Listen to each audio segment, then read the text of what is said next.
Amazina yanjye nk'ibisanzwe na Apostle Nkundabose Happy. Nk'ifamu y'inka cyangwa se akafite n'inka nk'eshatu cyangwa n'ebyiri ariko zikaba zitabyara zabaye ingumba, izo nazo ndazisengera zikabyara mu izina rya Yesu. Reka nkubwire ngo wari uzinzwe, hari abakuzinze, ibyo bizingo byari bikuriho, wowe nutera intambwe ukaza nkagusengera birakurekura. Reka nkubwire ngo hari imyuka yari kuriho, haleluya haleluya, wowe Imana iri kumishurira. Oya, iyo uryamye nijoro uba wumva ibikuniga, reka nkubwire ngo tera intambwe ngusengere iyo mizimu itsindwa mu izina rya Yesu Christo. Tera intambwe gusa wirebera imbaraga z'Imana, wirebera amavuta adasanzwe. Dore hari undi mubyeyi ufite umwana aryamisha, wamuryamisha areba hejuru, ruguru kumuse ukamusanga yageze mu mirambizo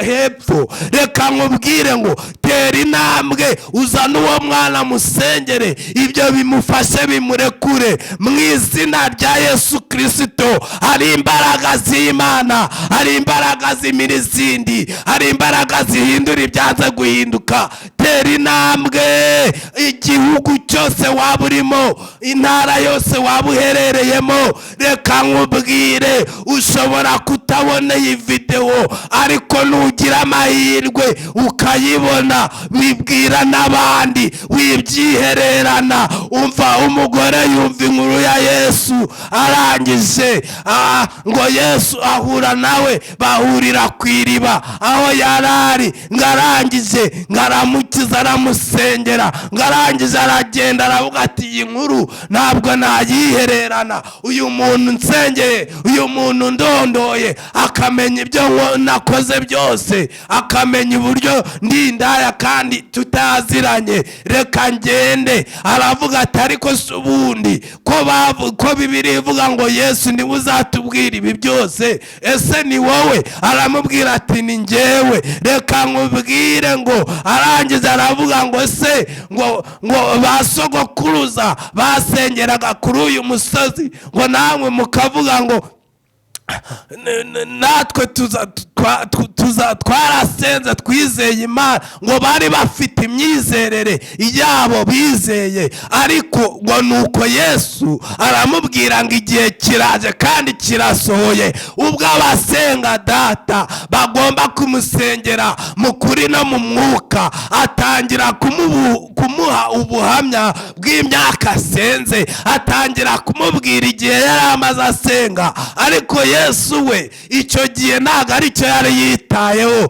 ahubwo yaravuze ngo wowe uyu munsi nubwo uri hano, haleluya haleluya, umaze iminsi wararanye n'abagabo 5. Aramubwira ati kandi n'ubu ufite ubu ngubu si uwawe. Ngo umugore ngakimara kubyumva ngo agenda atajyanye n'icyo yari yazanye cyo kuvomesha, ngo arirukanka ajya kubwira abandi, ngo baraza, haleluya haleluya, ngo baza kumva inkuru ya Yesu. Ngo bamugezeho ngo baravuga ngo Yesu we, ngo si ibyo twabwiwe, ngo ahubwo natwe turiyumviye, hari byinshi tubwiye. Nshuti yanjye, iyo wageze imbere y'umuhanuzi umenya amakuru, iyo wageze imbere y'umukozi w'Imana hari icyo ucyura, ntabwo utaha amaramasa. Tera intambwe, haleluya haleluya. Reka nkubwire ngo ikibazo cyose waba ufite, nta kibazo na kimwe Imana idafitiye igisubizo.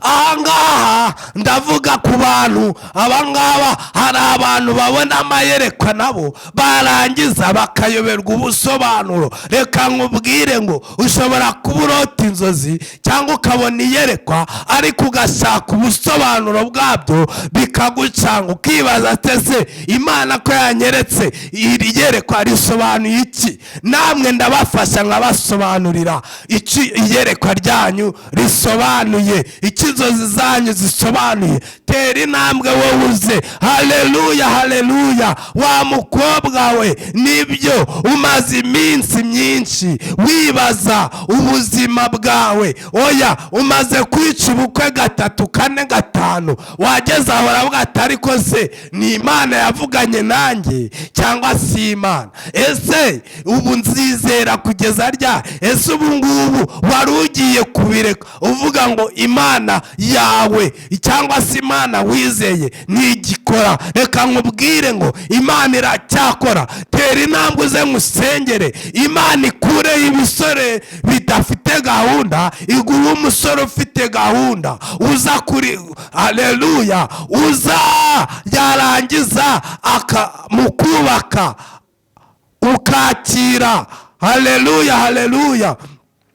Umugabo nk'abandi nawe ugashaka nk'abandi. Erega biraryo, umugabo araryo. Hari igihe umuntu abivuga mukabyita burage kuri bamwe batabizi, ariko ababizi murabyumva cyane. Reka nkubwire ngo wowe tera intambwe uze ngusengere ubukwe bwawe bubeho. Haleluya, haleluya. Umva, niyo baba barakuziritse gute, iyo minyururu irakurekura. Nibyo ushobora kuba warakuvumye wa mukobwa we, bamasenge hari aho baguhambiriye. Reka nkubwire nuza ugatera intambwe nkagusengera, ibyo baguhambiriye birakuvaho. Urakira imbaraga, urakira kubohoka, urakira ubutsinzi. Reka nkubwire, mbonye nsengera abantu bahambiriye bakajyana n'amafoto yabo ikuzimu, bakajya kubatambaho ibitambo. Abo nkabasengera bakongera bakagaruka ibuntu, bari barageze kwa Satani.